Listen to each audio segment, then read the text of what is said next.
folks, David here on the Vintage Future once again, and I want to give you my final Thunderdome report on these Clinch HiLiner boots. We're here at the end of the very first Stitchdown Patina Thunderdome, and so yeah, this is the update video. I'm not going to cover everything about these boots in this particular video because I already have a few videos on these boots on my channel, so check out the Clinch HiLiner playlist if you want to see all those.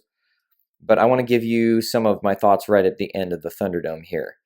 And just to know like how much I've worn these and stuff, it's been on average probably about 3 times a week for 7 months. Some weeks I don't wear them at all, but then like the next 2 weeks I might wear them a ton and make up for it. So I would think an average would be somewhere right around 3 times a week. And when I'm wearing these, it's sun up to sundown, usually 12 hours, 14 hours at a time. And while I definitely don't try to destroy these, like if I have to do some real work, I always make sure and put work boots on now these days, so as to preserve my nice boots. But I don't baby them either. Like if we're going to go on a little family adventure or something to the beach or the hills or whatever, I leave these on. If I'm doing light housework, I leave these on. So anyways, here's the boots, new. This was 7 months ago, and they look nice and pristine. And at the time, I wasn't sure about the fit. Turns out the fit was perfect. I'll talk about that later. And boom, this is what they look like now. So as you can see, the leather's actually really resilient. My goal was to get these looking like Minoru's pair, and I found that this leather is very tough. The overdye is very thick, so it's going to take a while. So here's Minoru's pair. They look nothing like this. So a friend of mine recently reached out to Brass Tokyo and said, hey, how long has he been wearing those things? And they were like, oh, those took 8 years to get that way. So I'm like, puh, I should have asked before. Like, there was no way I was going to do that in 7 months. That's like literally impossible. So yeah, he's been wearing those for 8 years, and he's resold them and stuff, which is why in these pictures the soles are like pristine. So anyways, eventually, I can see that they're headed that direction, but it's going to take a long time. And this is actually, as an aside, very interesting. This is the original vintage Chippewa boot that he partly based the HiLiner off of. There's some other old models too, but this is one of the main ones that he has. So here they are again, and side shot when they were brand new. Leather completely unfolded. This is one of my original submission photos. Terrible photography, but these are hard to photograph anyways. There's some leathers and colors that you see. There's the contrast shot. This was the 7-month mark. Some leathers and colors photograph really well with an iPhone, and I'd say this is one that you really need a real camera to get all that detail. Here's the other side, the other pair, or other side of the pair. But yeah, sizing, I'm a 10.5C Brannock heel to ball, 10C overall length, and this is a 10 US, and after 7 months of wear, I loved my sizing. Some other Clinch boots, I'm going to try half size up from that. But the 10 was great. The 10 was great. It really comfortable. And these things are so light, like, and the leather softened up so much, they literally feel like leather socks. Pretty incredible. So I've been really happy with them. Going to wear them for years to come. It does not take that long to lace them.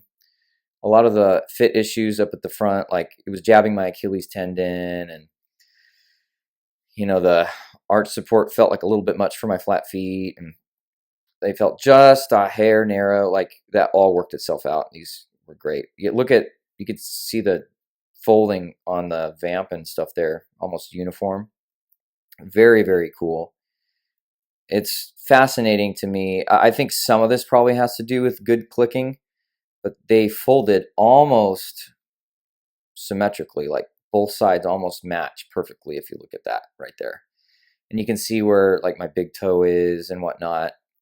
But yeah, that little X shape on the vamp there, I think that's pretty incredible. And my other Clinch pair, my engineers, they have that too.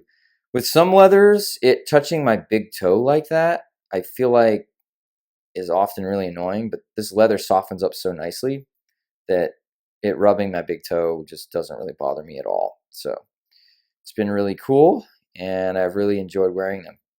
So this right here is the sole, and these topies held together way better than I thought they would. They're not worn through, so call that a failure on my part. Didn't wear them enough to wear through the topi, but hey, I'm excited that I don't have to resole them just yet.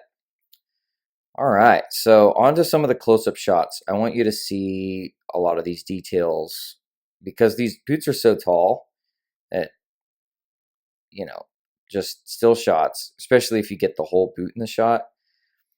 I often can't get my camera phone close enough to get all the details. So here we're going to zoom in and you can see more what I see. Even here, it's really hard to see a lot of the lighter colors peeking through, but it's better than nothing. So here we go. All right. So as you can see, yeah, the big toe humps right there. Pretty uniform, both sides. My toes there undergo a lot of wear. I like accidentally kick things and stuff. So there's some gouges there.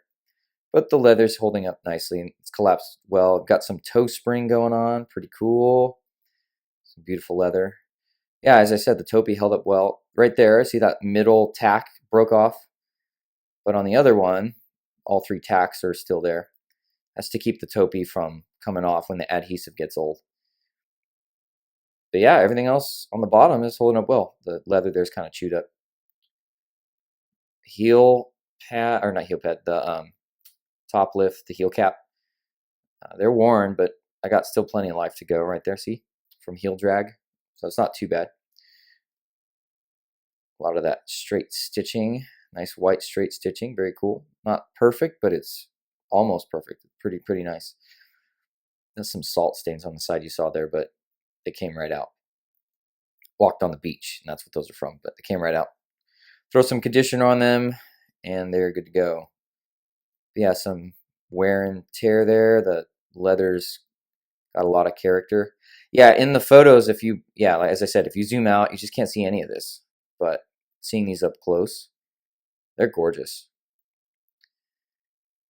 I just need to take some photos with a better camera because, yeah, in direct sunlight is when you can really see all the lighter green coming through. See up there, the collar, the darkest kind of rubbed off on the light collar there. That's pretty cool. I like that. It's beautiful. It's all about the details, right? It's the back all wrinkled. So gorgeous.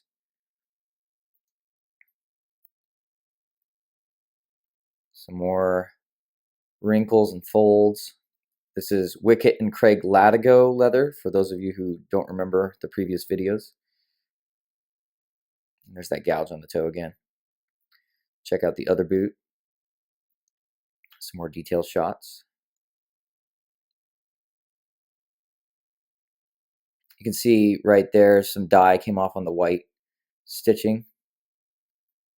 That's pretty cool. And the edge dressing stayed pretty much intact. So it's slowly wearing off. There's a close-up of that half sole top topi thing. I don't know if you say topi or toppy. I'm going to call it a toppy from now on, I guess, because you put it on top. Leave a comment if you know how to say that. I usually try to know how to say everything correctly, and this is one case where I've never actually looked that up. Toppy versus topi. What is it?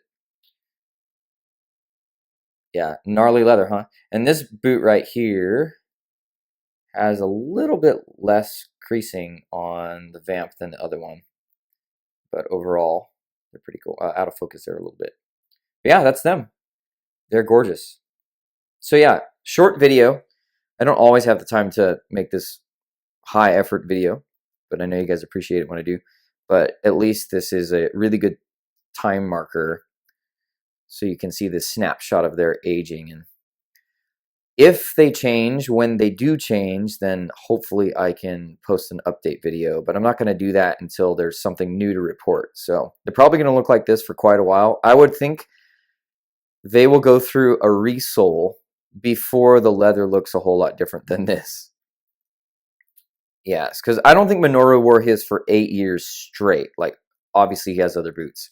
He probably wore them a lot for a concentrated period of time for like 2 or 3 years, and then started putting them in a rotation. And then nowadays, I mean, who knows? He might not wear them much at all anymore. He might just leave them in the shop. If you are in Japan or something, or you visited there, or you've talked to him, let me know. Like, do you know if he just leaves these in his shop on display now, or does he actually wear them anymore? I would imagine he wears them sometimes. But yeah, so I don't think it'll take a full 8 years necessarily to get them looking like his, but knowing that it took him 8 years is to say it's going to take me a long time.